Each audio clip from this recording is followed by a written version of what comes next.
folks. Welcome to Queen's Storytellers, a show presented by the wonderful folks at the Queen's Theater. I'm your host, David Lawson, and this is episode 9 of 10 in this Queen's Storytellers series. If you're just happening upon us right now, go back, watch those previous 8 episodes, but regardless, we're happy you're here and watching, folks. As always, as we do every single installment of this show, we have 5 performers, writers and performers, that is, from a varying degrees of backgrounds, everything that it can include, writing or performing. They all come here on Queen Storytellers and they perform, for you good folks watching at home, true stories from their own lives that actually happened to them. Let's get to it. Our first of our 5 performers that we're going to be hearing from this week is Rhonda Hansome. She is a regular on Tell Me Everything, John Fugelsang's Sirius XM radio show. She's going to be performing a story about how her mother had a very particular mechanism of coping with life, and that was lying. After Rhonda is going to be Lynn Bixenspan, who has written for the comedy show Fuse Action News on the Fuse Television Network. Lynn Bixenspan is going to be performing a story about giving birth to her kid and how a particular piercing on her body got in the way. After Lynn is Carl Banks. Carl, who has performed on the Moth Radio Hour, is going to be telling a story about how it's kind of a touchy situation when you meet your heroes.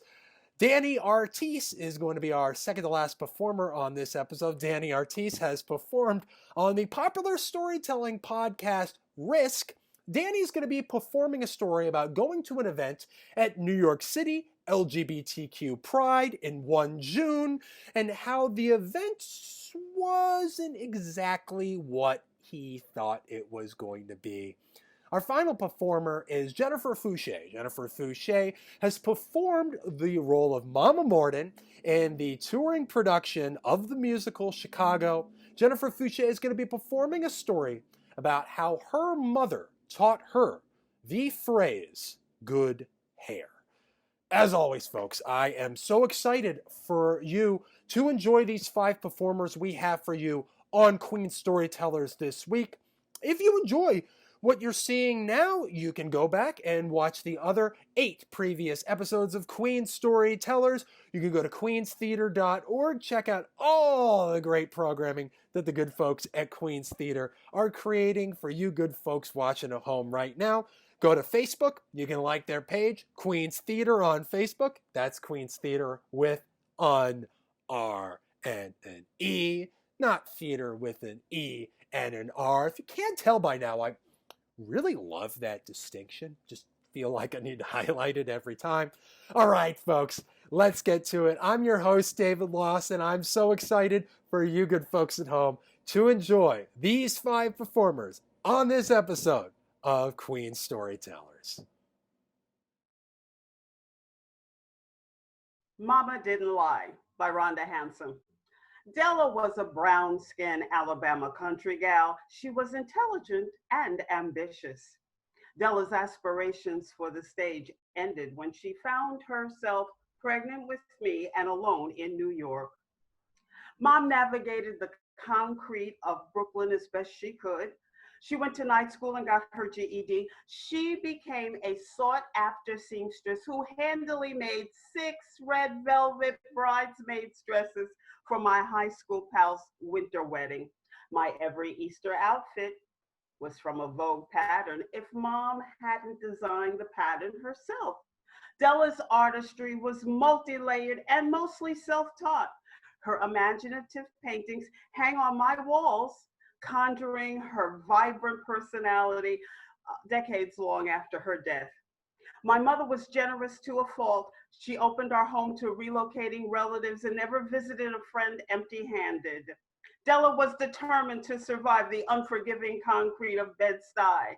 She did it with flair. She did it with style. She did it with lies. My mother was a fascinating liar. Her yarns were simple and to the point. even as they catapulted me into two separate worlds. One world, a dreamy realm of magical thinking that validated mom's every propaganda. The other, a dark, guilt-riddled world offering constant fear of eternal hell damnation for every lie revealed. I embraced this duality and became the bearer of Della's falsehoods at the tender age of 4. Mom had to work, and that meant I had to go to school. She repeatedly explained to me that to be accepted in the Catholic, all white St. Ignatius kindergarten, I had to be 5 years old. If anybody asks your age, just say 5 years old. Now, I knew I was 4 years old. I also knew I had to say, I'm 5 years old. This particular lie was a yearly part of my life. Even after I went to apply for working papers, my magical thinking didn't stop the clerk from laughing when he said, come back next year when you're really 16. I left the municipal office feeling embarrassed and disoriented. On holy days when my Catholic school was closed, I looked forward to going to work with Mom. I get to have the most fun in the beautiful homes that she worked in all over Brooklyn. She cleaned the best homes in Dyker Heights, and I'd play in every room and make believe I lived right there in a beautiful middle-class home that had extra everything: extra lobster, extra toilet tissue, extra TVs, telephones, bedrooms, extra blueberry pie, and even extra furniture. It was the extra furniture that took the fun away from this third grader visiting my favorite house in Dyker Heights. Mrs. Garofalo gave me a slice of blueberry pie. Little Rhonda, you love this pie so much. You take the rest of it home with you tonight. Oh my God. I was in blueberry pie heaven until I heard her coo, how does your father like the red leather chair we gave him? Blueberry pie, my favorite, sat in my mouth as I recalled Mom's drill before we entered the Garofalo home. Keep your hands off the goddamn walls. I'm the one that's got to clean them. And if anybody asks you about a chair for Bill Hansome, just say he loves his red leather chair. I had never seen the red leather chair.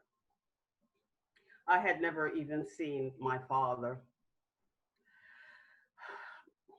My heart started a fight with the pie in my mouth, and I felt it get beaten to a tasteless clod. I was sweaty, I was nauseous, and in my mind, a faceless man sat caressing the metal nail heads in a red leather armchair. I heard my voice crack.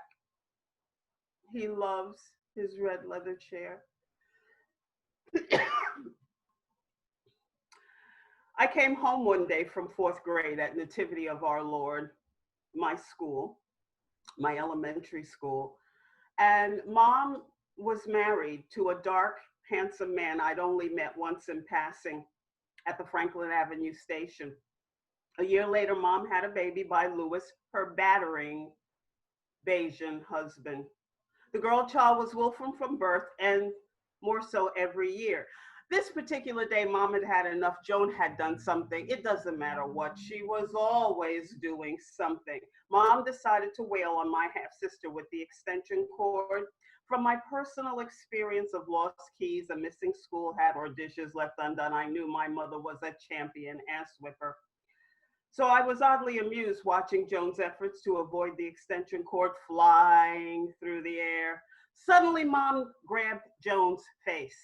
The extension cord plug had found Joan's eye, which was red and swelling and looked really bad. If the police or a doctor asked you, Joan stuck a pencil in her eye. At the hospital, thank goodness, I did not have to utter that lie.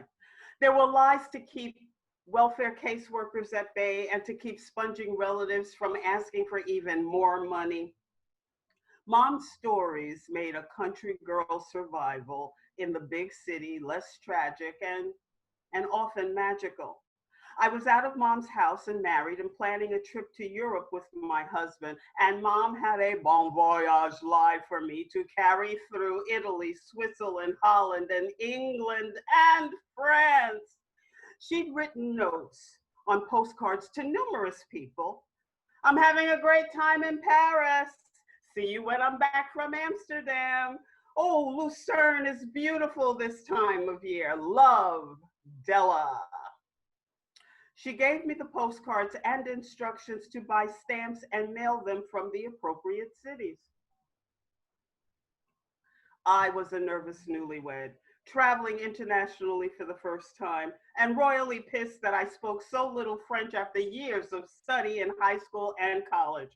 Now Della shows up with a deck of postcards for me to establish her really big lie that she was jet setting through Europe vicariously through me.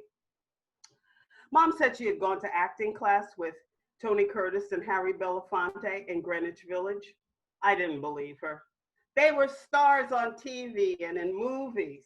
She was just a domestic worker, my mother. Mom lived with gusto until she succumbed to heart trouble, high blood pressure, and obesity, the Black woman's death trifecta. Going through her things after the funeral, I found her Negro Actors Guild card and thought maybe she did go to acting class with Tony Curtis and Harry Belafonte. When I Googled Tony Curtis and Harry Belafonte at acting school, it did come up that they had gone to acting class together in the village, like my mom said she had done. Oh, I thought, well, maybe she really did go to acting class with TV and movie stars. After all, I've opened for Anita Baker, Aretha Franklin, Diana Ross, and Smokey Robinson. Or have I? Della told me always to hold my head up because I could do great things. Mama didn't lie. She got me here to you. Thank you. I'm Rhonda Hansome. Something I never thought about before I was pregnant, but makes total sense, is that your organs expand inside of you and move around to accommodate this baby. So your baby might actually be like, kicking toward your lungs. And when I got pregnant, a few people who knew that I had a navel ring asked me, like, when are you going to take out your navel ring? A little bit of background on getting that navel ring. I was probably kind of old to get it. I was 21, which felt kind of ancient at the time to get a belly button ring, because they were like trendy when I was like 16. But I wanted to make sure that I wasn't doing it just to be trendy and that I really genuinely wanted it. So that's why I waited years, because, I couldn't jump on the bandwagon. I had always been, really, really alt and really really one of the weirdos in high school. I wrote poems in the shape of a spiral. But I was past those days. Again, I was mature enough to decide that I was getting a belly button ring. So I had my friend take me to Utopia on Long Island, which was a store that had a bunch of records and also did piercing. And when I got it, the one thing I remember is pulling up my shirt and having the guy just look me up and down and go, nice. Which probably in retrospect is not the most professional behavior. So it hurt. I tipped him a lot anyway, even though he was being kind of predatory because I didn't know better. And then I kept it in with the starter jewelry. So the way it works is that they put the starter jewelry in metal jewelry, and you need a tool to remove it. And I didn't have that tool. Most people wouldn't have that tool. Most of the time, what you would do after you get it, after a certain amount of time, is go back and have someone remove it with pliers, and then they would, put in some other kind of jewelry. But I got an infection, and then I don't know. I just decided it was fine to leave it in. It wasn't unhealthy. I was washing it. So, I left it in another 20 years is basically what ended up happening. And people would see it occasionally from time to time and think it was funny. Like, really? You have a navel ring? Like, when I was in my 30s, it's like, whatever. It's like, it's not worth taking out at this point. So back to being pregnant. I have a geriatric pregnancy, which it's kind of an outdated term, but I got pregnant at 39, had my kid at 40. Advanced maternal age is the more polite term, but yeah, it used to be known as geriatric, which is ridiculous. And no one out of all of the doctors, nurses, all of the times I got sonograms, I saw different texts, no one had raised as an issue, like, you should probably take out your navel ring. And I think some people in my family had asked me, and I was like, I think someone would have told me. And I thought maybe the skin would just expand so that it would like pop out, or I would have to. But I don't know if it was because like I'm small or because it was my first pregnancy. I just didn't get that big until like 7, 8, 9 months, and a lot of people didn't even realize I was pregnant. And so I just didn't have an issue with it, and I kept it in. And then I was induced to give birth because I was like a little late, also because of my age and some other factors. So I'm getting induced. So when you get induced, what they do most of the time is first the doctor puts basically what looks like a tampon, like a cotton tampon soaked with hormones into your vulva. And then they wait a while, and then they give you this Pitocin to induce it. So it comes on really fast once you get the Pitocin drip, and you're like in this horrible, perhaps you've heard about giving birth in pain. You've maybe heard a thing or two if you haven't experienced it. And you've got these like horrible, like just taking over your entire body, like convulsion cramps. And so I'm experiencing this. I have an epidural, so it's getting better, but like it's all you can think about. It's like that level of like pain. And then one of the 2 nurses who were taking care of me said to me, okay, you got to take out your navel ring. And I was like, what do you mean? I'm not getting a C-section. Like, I don't know why I would need to get it out. And also I can't take it out because since it was the starter jewelry, like I said earlier, I couldn't just take it out without a tool. And she was looking at me like I was an idiot. Like, you can't take out your own ring. And I like didn't want to be like, well, it's been in there for 20 years, so it's probably in pretty tight. And I'm like also like, but wait, I'm in a hospital. Like, shouldn't somebody be able to like snip it off? Don't like, if you can do a C-section, is it too complicated to snap off this ring? Like it didn't make any sense to me. And I just, in my head, I was like, oh my God, I'm being punished for, just like this vestige of like my cool kid life, like that I didn't move, not to get too, heavily invested in the symbolism, but it felt kind of like that. And so the people that were in the room with me were these 2 nurses, my doula and my mom. And so the nurse said, well, I don't know, can't you go get a tool to get it out? Again, we're in a hospital where they do surgery, deliver babies. So my doula starts calling around to like tattoo and body piercing shops, trying to find some place. But it's like 8 o'clock in the morning. Eventually we find a place that is like, yes, this is a tool you need. You have to go pick it up. So as I'm already in labor, keeping in mind labor can take like 2 days, but I'm in labor. And So my mom takes a lift down around Canal Street to a body modification shop she knows nothing about, just to get me a pair of pliers. Could she have been doing more effective things at that point? Probably. But I just tried to be like, okay, this is funny. This is going to be a good story. And eventually, like, she's calling me, like, trying to figure out, like, okay, well, what gauge is your navel ring? And I'm just like, I don't know. Like, this is 20 years ago. And just like, again, yeah, feeling like I'm being punished.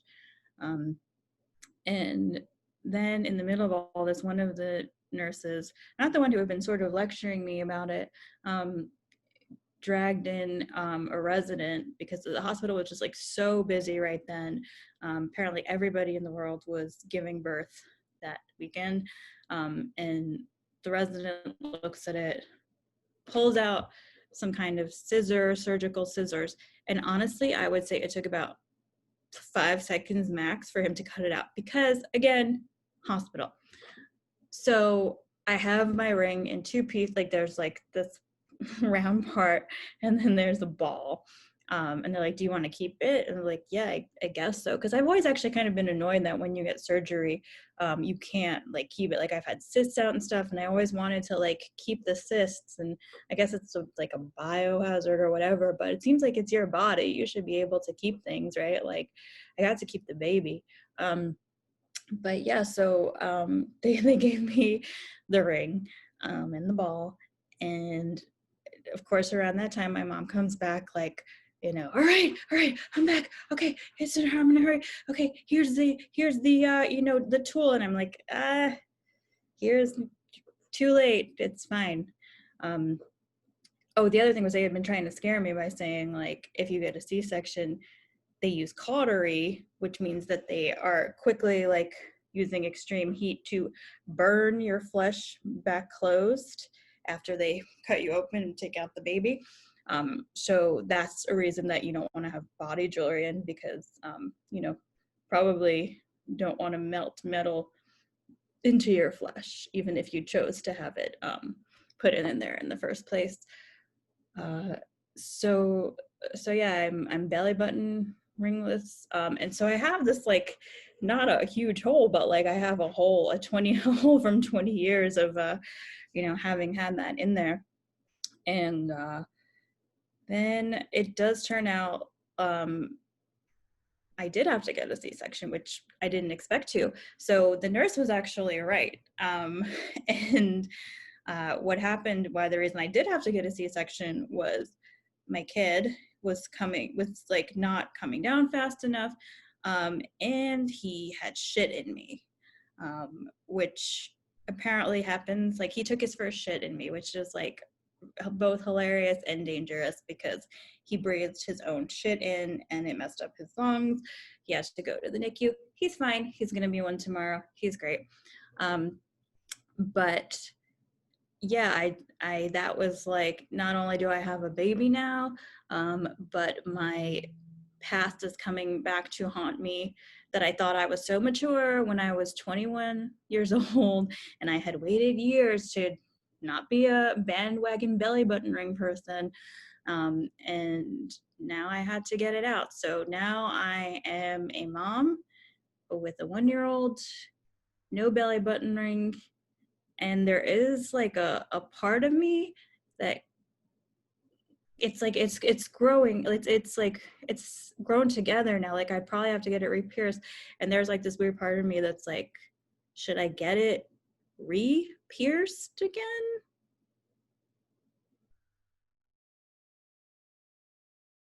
I'm standing in the rare book room at the world famous Strand bookstore at 12th and Broadway in Lower Manhattan.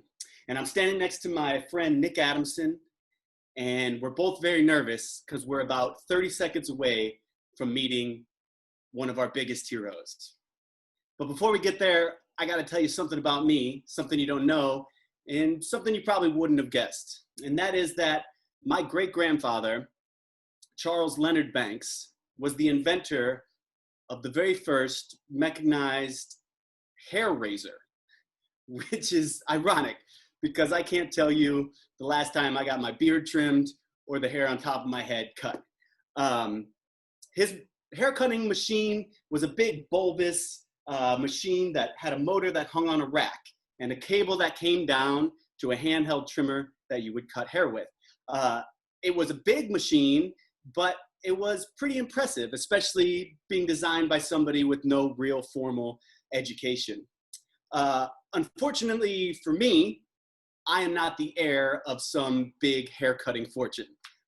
Charles Leonard Banks sold the patent and proceeded to lose all his money during the Great Depression, and then became a bitter old penniless paranoid man. And I think that deep down there's probably some sort of unconscious or maybe conscious protest that I have where I don't get my hair cut or my beard trim in solidarity with my great-grandfather. And it's a look, you know, the beard, long hair and beard, it's a look. People are out there rocking this look. And besides this small line of skin on my face, all of us that have this look, we kind of look the same. And it makes it a little bit difficult for me to go to towns like, say, Boulder, Colorado, or Portland, Oregon, or Asheville, North Carolina, because people come up to me all the time and they always say the same thing. They think we've met. They say, oh, hey, I think we met before. Oh, hey, I think we met before. And I travel a lot for my job, so I always entertain them, and maybe we have met before, but a lot of times we haven't, and it's just somebody that looks like me. They always have some sort of nickname for me, like, hey, Papa Bear, we met at Bonnaroo a couple years ago. And I'm like, no, that's not me. I've never been to Bonnaroo, and nobody calls me Papa Bear. Or they'll be like, hey, Cupcake, I think we met at Mountain Jam that one time. And I have to say, no, sorry, man. Never been to Mountain Jam, and nobody calls me Cupcake. It just happens all the time. Hey, I think we met before. I think we met before. Happening all the time for me. It's not that big of a deal, but it's a thing I have to deal with. Now, back to the Strand. Nick Adamson and I are getting ready to meet Todd Snyder.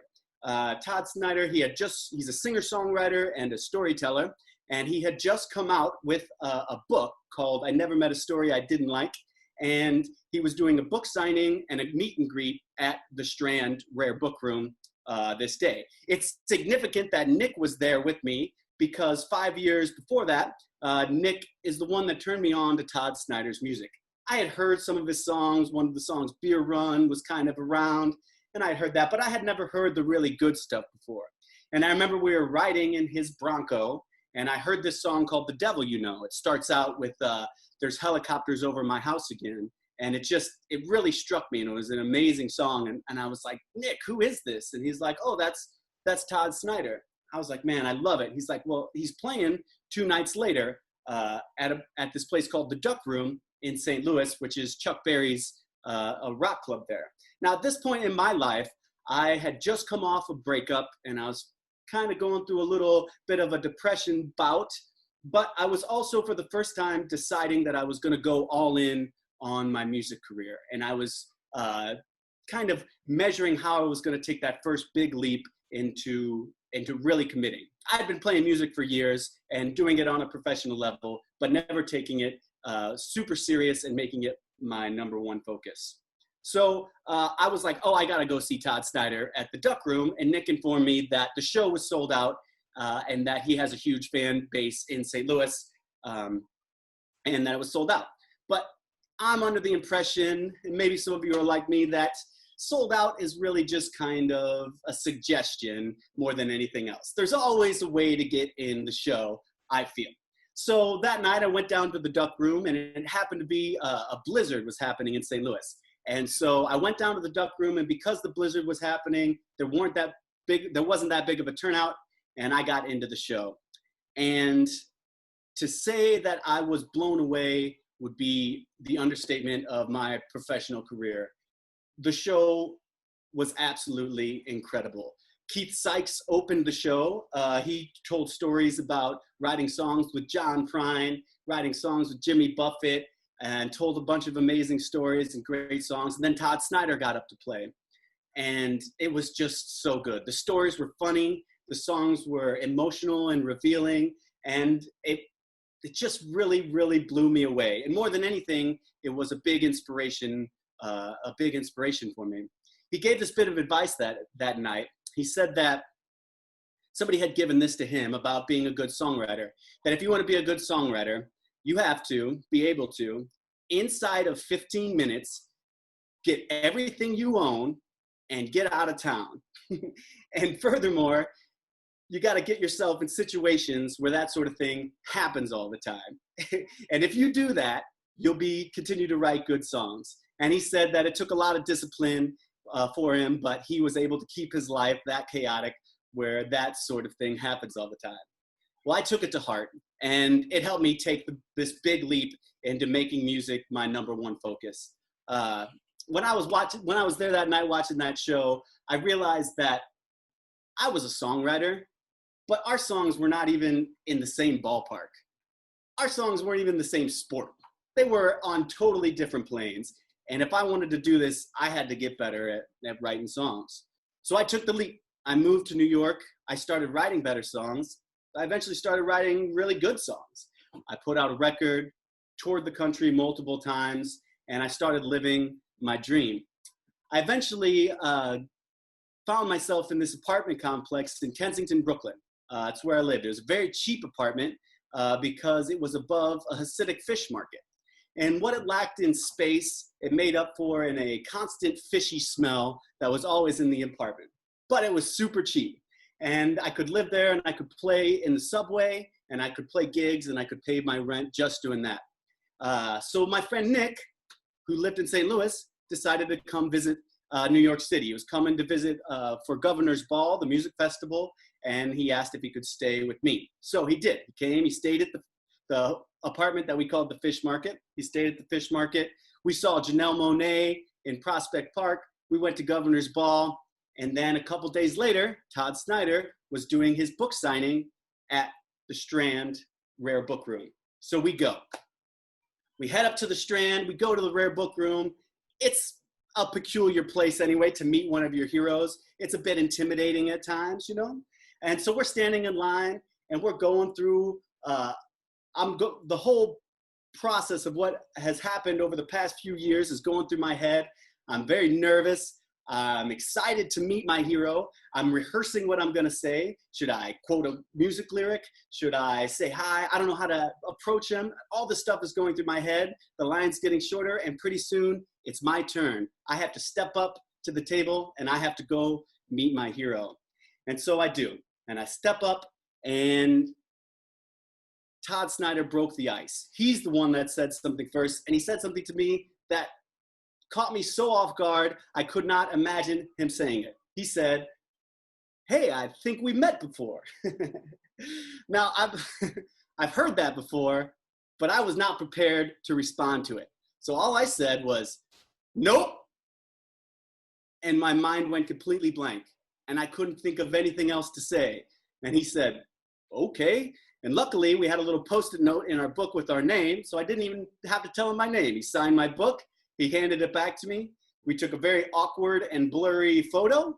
And then Nick got his book signed and we walked out of the Strand. And we're standing there on Broadway, these huge buildings arching over us, looking down, feeling a little bit dejected, feeling like, you know, meeting my hero didn't really go as I had planned. And Nick looked over at me and he said, "I forgot to get a picture."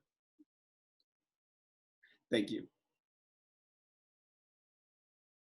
So I am a fantastic dancer. Maybe not ballet or tap or anything you take classes in, but sexy solo living room dancing. Yes, I am. Some of you have probably partaken a little bit yourselves. I remember all the way back in middle school, I would get home from class and I would move the coffee table against the wall and get into the groove to Madonna's Immaculate Collection. And then in high school, it became a lot more Janet Jackson and some Britney Spears in there. And then even in college, in the dorms, I would push my roommate's desk and my desk against the walls and have a Robin dance party. Following that, I moved into an apartment with my boyfriend at the time. We found a cozy studio in Long Island City. And those of you familiar with New York real estate know that cozy really means, oh, so this is the whole apartment. Okay, all right then. And the trouble with that was that all of the furniture was already against the walls, and there really wasn't any extra room. We moved in fall, and by spring we had broken up, and he got to keep our friend group, and I got to keep our apartment.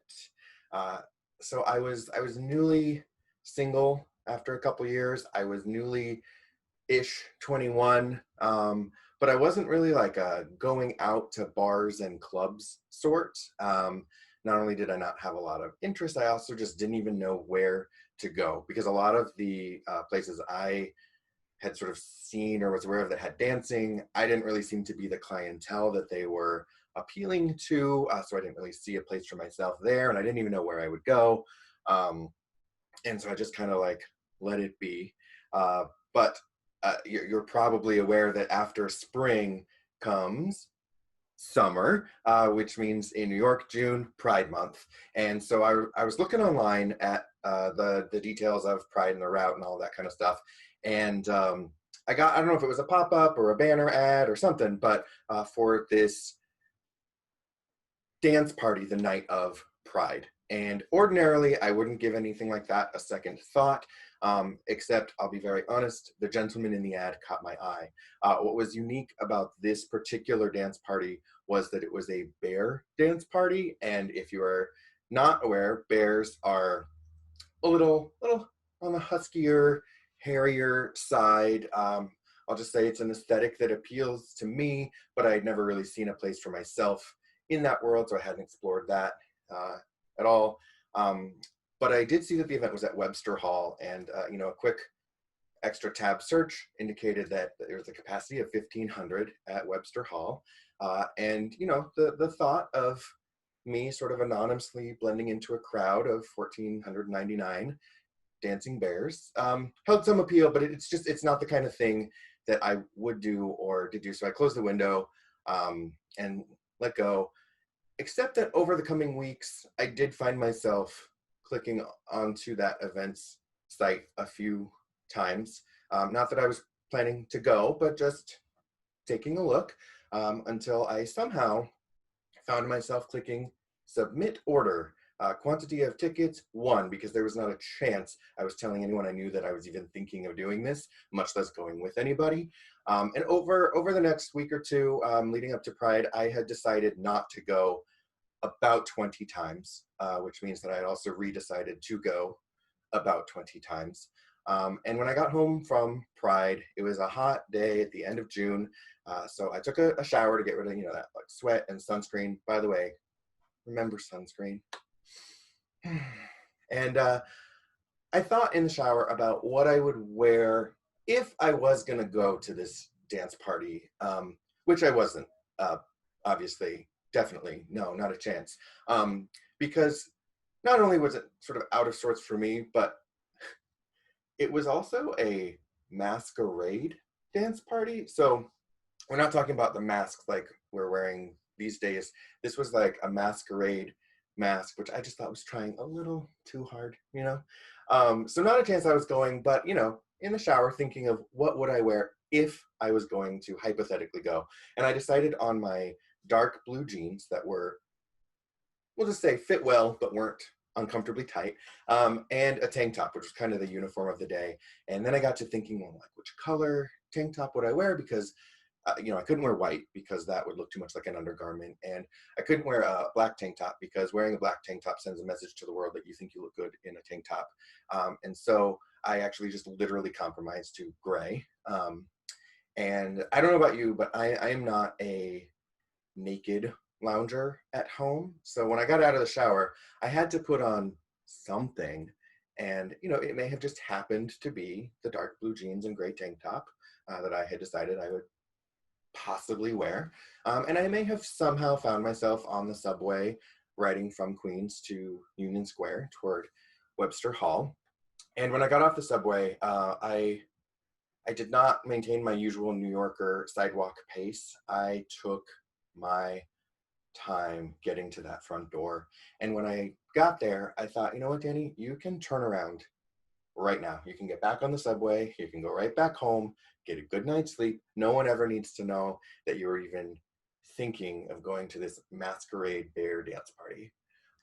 Or you've come this far and you can just step inside. So I did, mask in hand, in case it was not cool and nobody was wearing their masks. And when I got inside, I saw that, in fact, nobody was wearing a mask. And in fact, nobody was there. And I'm exaggerating a little bit for effect. Obviously, there wasn't nobody there. No, there were two men standing at the bar. There was one guy on the corner of the dance floor, clearly enjoying whatever after effects of a substance he had ingested earlier. And in some sort of little side room, I think there were another two guys who, by the sound of things through the door, were having a very aggressive thumb wrestling match. And that was it. But, you know, it was a little after 11, and I thought maybe things will pick up at midnight. So I'll wait it out. And at about 11:30, a band took the stage, and they were probably as surprised as I was to see the size of their crowd. But I love live music, so I stood front and center, and I made sure to clap very enthusiastically after every song, which, looking back, might have actually been a little bit worse than just an empty space. I don't know. But they wrapped up a little after midnight, and no one else had shown up. So I thought, okay, maybe 1 o'clock. Maybe it's a late start, and for some reason, I just thought at the time that everything happened on the hour. So 1 o'clock came, but no attendees did. So I decided at this point it was time to go home. I didn't understand why the people who put on this event didn't just cancel it and refund our 6 tickets. At this point, 4, I think. And as I reached the exit, I heard the beginning of a Robin song that I loved. So I turned around, headed back to the dance floor, which was bigger than my living room growing up, my dorm room, and my current apartment combined. And I wish, for like poetry's sake, I could say that the song was Dancing on My Own, but it was not. But I will say that it's very easy to dance like nobody is watching when, in fact, nobody is watching. And I just danced. And a little over an hour later, because things don't happen on the hour, it really was time to go home. So I got back on the subway and headed back to my cozy apartment, just like I had practiced. Thank you.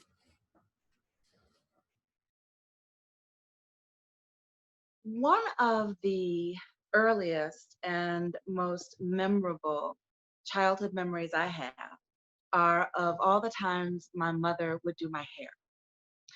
And I can still smell the oils that she used as she part my hair and oil my scalp and brush and comb, and often on the phone with my godmother, Mrs. Booker. And I can still smell my mother's black coffee mug sitting on one side as I sat at her knee. And she'd be talking and brushing, and every now and then she'd touch my face. And, you know, that was very much our time together, one of the many times together as mother and daughter that's just very special. So I remember those times very well, and being very serious about how I would like my hairstyle, whether I wanted one ponytail on the side and one in the back, or 2 in the back, or you know, it was all very precise and important.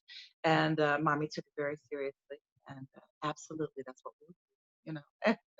And she would accommodate me every time. Well, I can remember being in 4th grade. And we were all in school. It must have been between classes, before school or at recess. And there were a couple of new girls in my class. And one of them, both of them biracial actually, I think they were cousins. And one of them had these two long braids. Uh, and a lot of the girls were standing around and everybody was just kind of looking at her hair, and it was and admiring it and stroking it. And I remember one voice coming out of the crowd and saying, "Ooh, you have good hair." And I thought that was very interesting. I'd never heard that expression before, and I was just sort of pondering it a little bit, like, "Oh wow, that's good hair, that's interesting." The next morning, I'm sitting at my mother's knee, coffee at the ready, right? Smelling those wonderful oils. She's got her hands in my hair. And I said, "Mommy, I wish I had good hair." And I remember her response. Uh, she said, "You know, there is no such thing as good hair and bad hair. As a matter of fact, you have beautiful hair. It's thick, it's black, it's, we can curl it, we can braid it, we can straighten it. As a matter of fact, you have some of the most beautiful hair there is because there's so much of it." And my mother, being the most beautiful, magical, wise, and at that time in my life, from what I knew, always right, person in my world, it didn't make sense for me to do anything but believe her. "Oh, okay, well then, yeah, I have beautiful hair." Hadn't thought much about my hair up to that point, quite frankly, other than the fact that it grew out of the top of my head, and I loved wearing, ribbons and flowers in it. Um, so my response was, "Oh, okay." Um, Life went on. When I got to be a grown woman and I would think back on that very particular conversation, I can remember thinking that something I didn't register at the time, but that was burned into my memory, was that right after my comment, "I wish I had good hair," my mother's hands paused for the briefest of moments. And yet, in that very brief moment between my statement and her answer, there was a cataclysmic shift for her as a Black woman who now had the incredibly important job and probably somewhat daunting task of combating an entire society's skewed idea of what my beauty is. It was the single most defining moment for me as a little Black girl with respect to shaping my self-image. She knew that she had to prevent or undo any of the kind of potential damage that could be or was done on my tiny, 9-year-old psyche regarding my hair, my beauty, my Blackness, really. So for her, it was huge. It had to be a huge moment. We talked about it later. And I thought she handled it so beautifully. Because what she did was instill in me the knowledge that I am so wonderful just like I am, and that my hair is beautiful, that the things about me that make me me are beautiful and wonderful. And it seems like such a small thing and such a small moment. And yet in that moment, she shaped me and allowed me to see myself clearly. I can't think of a better gift than a parent to give the child, quite frankly. Um, Now, of course, I am good and grown. Love my hair. I do all kinds of things with it. I put wigs on it. I braid it. I curl it. I've been natural for years and I love it. And so I have a very healthy view of who I am, and consequently, an incredibly generous view of the beauty of everyone around you, and how wonderful it is that we are all so different and unique, and what makes us us is beautiful. So grown as I am, I still sometimes sit at my mother's knee. She still drinks black coffee. And sometimes she has her hand in my hair, you know, brushing it, those wonderful oils, oiling my scalp. That's a whole nother story and conversation if you don't know what that is. And it is a spiritual happening. It is a beautiful thing because my mother is still the most beautiful, magical being in my world. Yeah. Some things just don't change. And I'm so grateful.